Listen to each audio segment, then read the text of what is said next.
टमाट्याच्या चटणीमध्ये लसूण टाकला नाही म्हणून बऱ्याच जणांच्या पोटात दुखलं. चला मग आता तुमच्यासाठी खास लसणाची चटणी.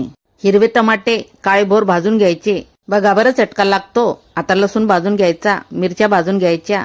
असं हे खरपूस भाजणं झालं की दुसऱ्या साईडला तवा ठेवायचा. तव्यावर टाकायचे शेंगदाणे, जिरं आणि खरपूस भाजून घ्यायचं. पहिले लसणाचे साल्ट काढायचे, नंतर टमाट्याचे साल्ट काढायचे आणि जी चटणी आहे शेंगदाण्याची ती खसा वाटून घ्यायची. नंतर टमाटे वाटायचे. एक्स्ट्रा ग्रामवाली मंडळी चिटं कमेंट करू नका. चिटं तुम्हाला उत्तर भेटणार नाही. उत्तर भेटन तुम्हाला युट्यूबला.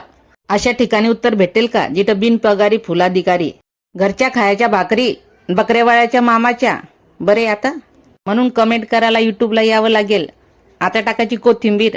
आता वाटणं झाली चटणी घ्या काढून. लगेच फोडणीची तयारी करा. तेलात टाकायचं राई, जिरं, कढीपत्ता आणि फोडणी लागली तडतड करायला की लगेच चटणीवर टाकायची. मग बघता काय, घ्या खाऊन, करा आणि खा.